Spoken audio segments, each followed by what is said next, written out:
के बीच इस्लामाबाद में बनी वार्ता की जमीन सूनी पड़ी है। घरेलू मैदान पर अपना स्कोर बढ़ाने के लिए ट्रंप ने जितने दावे किए, उन्हीं दावों ने डील के लिए ईरान को कदम पीछे खींचने पर मजबूर कर दिया। नतीजा ये हुआ कि ईरान ने हॉर्मुज स्ट्रेट को फिर से बंद कर दिया और अगले दौर की भी वार्ता रद्द कर दी गई। लेकिन इसका असर क्या होगा? जंग के मोर्चे पर खड़े दोनों पक्षों में से कोई एक झुकेगा या फिर विनाश होगा? जवाब इस रिपोर्ट में।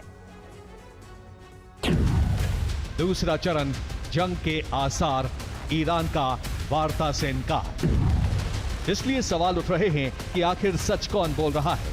क्या ईरान यूएस के बीच सीक्रेट डील हो रही है? और ये डील अगर नहीं हो पाई तो क्या होगा?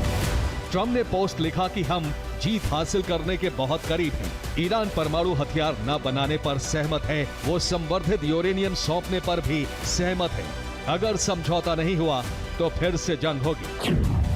जिसमें दावा हुआ कि ईरान को उसका संवर्धित यूरेनियम सौंपने के बदले $20 बिलियन का फ्रोजन फंड जारी हो सकता है। जिसमें लिखा गया कि परमाणु मुद्दे पर कोई भी समझौता नहीं हुआ है। ईरान को संवर्धित यूरेनियम के बदले कोई भी फंड नहीं दिया जाएगा। ईरान का इनकार, संवर्धन करना अधिकार। इस्माइल बकाई के मुताबिक ईरान को शांतिपूर्ण संवर्धन का अधिकार है।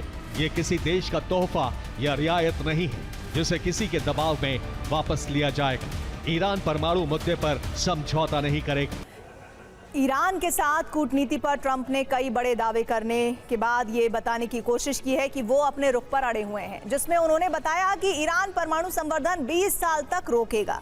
वहीं 450 किलो संवर्धित यूरेनियम भी अमेरिका को सौंप देगा और वार्ता जब तक खत्म नहीं होगी, हॉर्मुज में नौसैनिक नाकाबंदी भी जारी रखेगा।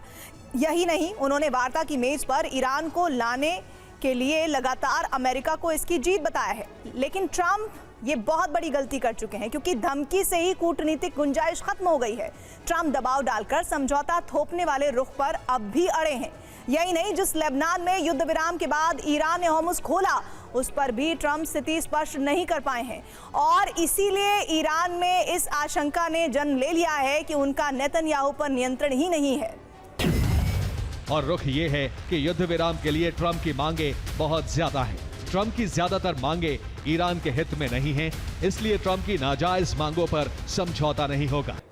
ट्रंप का दावा है कि ईरान के पास जो संवर्धित यूरेनियम है वो उसे वापस लेकर ही रहेगा और इस यूरेनियम के लिए ईरान को कोई भुगतान भी नहीं किया जाएगा। लेकिन ईरान यूरेनियम न सौंपने की जिद पर अड़ गया है। ऐसा इसलिए क्योंकि 60% संवर्धित यूरेनियम की कीमत आज $1.5 लाख प्रति किलोग्राम है और इस हिसाब से ईरान के पास मौजूद 450 किलोग्राम संवर्धित यूरेनियम की बाजार में कीमत $66 मिलियन है और अगर ब्लैक मार्केट में इसकी 60% संवर्धित 450 किलो यूरेनियम की कीमत को आंका जाए तो ये आंकड़ा पहुंचेगा $4 से $5 बिलियन तक, जिसे ट्रंप बिना किसी आर्थिक डील के हथियाना चाहते हैं।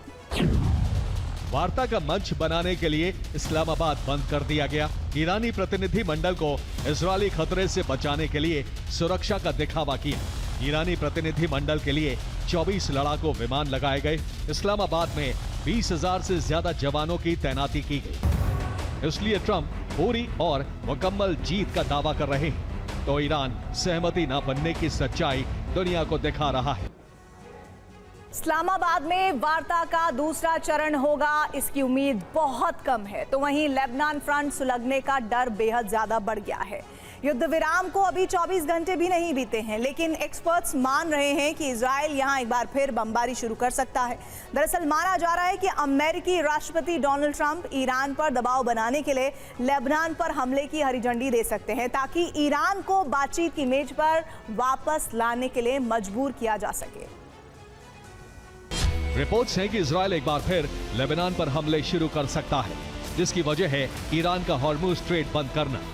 ट्रंप नेतन्याहू को एक बार फिर लेबनान पर हमले की छूट दे सकते हैं, ताकि ईरान पर हॉर्मुज खोलने का दबाव बनाया जा सके।